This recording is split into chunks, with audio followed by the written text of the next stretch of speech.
We need to get this picture out of our mind. All right?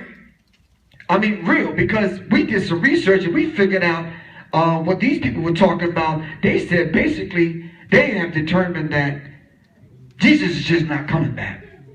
No, hold on. The Vatican said that, not Griff. Don't be calling me, blowing up my phone, cursing me out late at night, breathing hard on the phone. I didn't say that, man. Hold on now. Jesus is not coming back. By the looks of it, admits the Vatican. We just feel that Jesus is not coming back by the looks of it. He said it's been ages, like it's probably flat out doing other really good things for people somewhere else. Jesus is just somewhere else on another planet doing some other things. He's not coming back. The Vatican admits this. What does that have to do now? And how are the black church wrestling with this? You're not wrestling with it at all. You're just ignoring it. Right. But the same ones that set these particular things in motion are putting these things out there, and they owe you nothing. Because they're going to come to you and say, well, we told you he wasn't coming back, so what are you waiting on? So when I heard that, I said, you know something? Let me go tell my auntie and my uncle and a few other people that's in the church. Let me go tell them this so they can start making some other plans. Are you following me? Because if he ain't coming back, then we got an issue. Right? Let me put it like this without being jovial. We need to get rid of the savior complex. That's right. We need to become the saviors. That's right. You are the savior of yourself. Right. Are you following me? Teach, bro. Listen, let's just be realistic. If a fire break out in your house, you smell smoke and you dial 911. You're dialing 911 with an idea that someone's going to pick up, right or wrong, and they're going to send some help. Am I right or wrong? But what if they pick up the phone and says, you know something? Nah, we ain't got no fire trucks. What you going to do? You got to save your damn self. Am I right or wrong? Okay. Spiritually, they crippled us.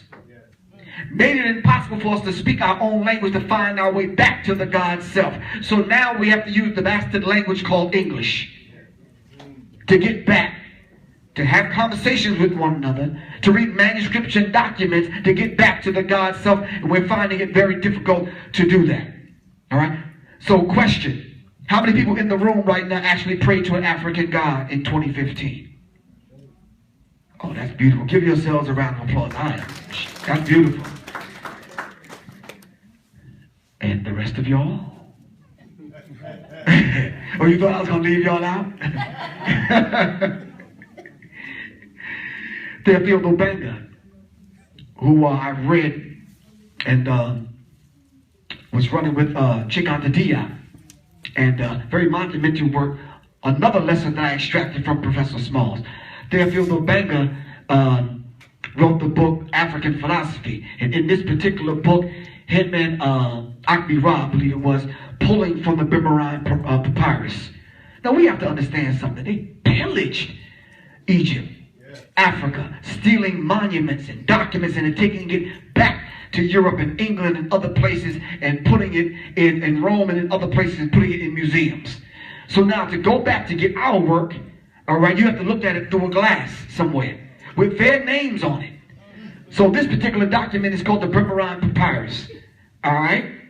And in essence, the lesson that Professor Smalls gave me was this.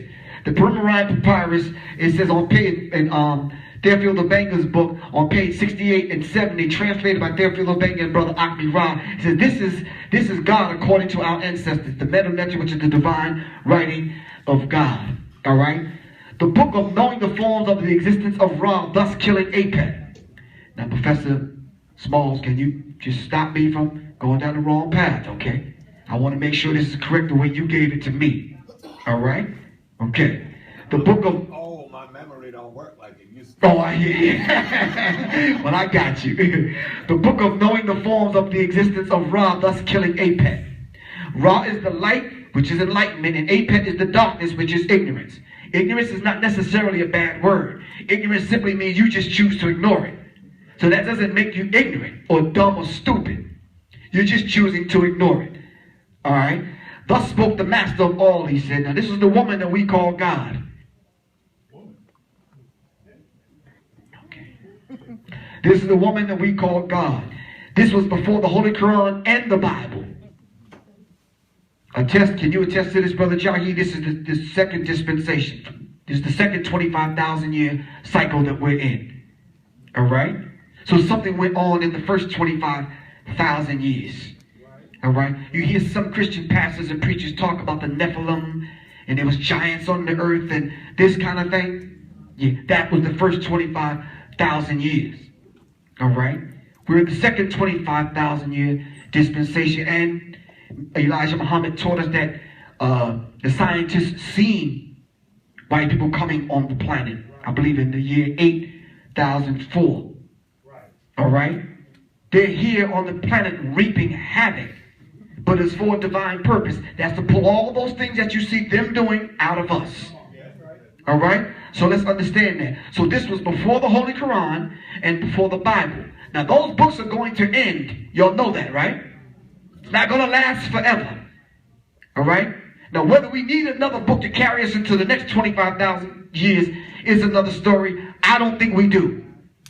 By that time, we should have been perfected. All right? As a matter of fact, you're absolutely correct, sir. We are the book. You've seen the movie The Book of Eli, right? With Denzel Washington. At the end, he laid down and he started telling it all because he was the book. You are the book. So let me ask y'all a personal question. How would your story begin and end? Come on, talk to me. So if the story is always told by the hunter, how would he write you into history? As niggas, coons, shine, handballs, burheads, porch monkeys, people in 2015 that done nothing? We have to start writing our own history. Our story needs to be told to us, by us. We need to write our own history. Am I right or wrong? So Elijah Muhammad said our people used to write history 35,000 years in advance. 35,000 years in advance. Not waiting for something to happen and then you write about it. We put it out there, make things happen, and we write about it before it happens. Isn't that what you do every single day in a small way? You plan your day out. The day didn't happen yet, right or wrong. Come on, talk to me. You plan your day out and then you make things happen, right or wrong. Same thing. Elijah Muhammad said now we write history 25,000 years in advance. All right, so this was before Holy Quran and Bible. When I manifest myself into existence, existence began to exist. I came into existence in the form of the existing, who came into existence for the first time since I came into existence in accordance with the mode of the existence. I therefore exist. This is you. This is your conversation with the God self, with the Creator, with the divine intelligence, before the books. All right? The Holy Quran says if all the trees were pens and all the seas were ink with 7 added unto them, you could never exhaust the words of Allah. All of Allah's words are not in the book, they're in the universe. All right? We need to develop that method that we pull on the macro womb and divine intelligence to help guide us. That's what truly being spiritual is about. This is why the whole concept of religion takes us off our path. All right? It says, who came into existence for the first time since I came to exist in accordance with the mode of the existence, I therefore exist. And it was thus that I came into existence, for I was anterior to the anterior netarus. All right? Now, the netarus are the forces of nature. It says that I have created. Now, this is God according to our ancestors, and anterior simply means before the sequence of time. Before we set time in motion and we put ourselves in it, being self-created. All right? How many people have that little thing on in your car where you can start it by remote control? No one? Well, you know what I'm talking about, right? The car's warm, it's running, then now you got to put yourself in it, right or wrong? Well, that's what we did with time. We set time in motion, put ourselves in it, all right? And then we have to submit to it. Right? How many people came on time today? Well, I should have asked how many people came late. I seen y'all two walk in just a few minutes ago. But you're on time, am I right or wrong? Because, listen, it don't happen until we get there, right or wrong. That's how black people do things. And we need to understand that. Alright? So the anterior simply means before the sequence of time was set in motion. Alright? I was anterior to the Netaru because my name was anterior to theirs. Also, I made the anterior error as well as the anterior netzeru. I made all things I desired to make in this world, and I expanded it. I tied my own hand while alone. This was before they were born, meaning the netters. The netters meaning the forces of nature, the air, the wind, the vibration, all before these things were set in motion. All right? Before I spat out Shu and coughed up Tefnut.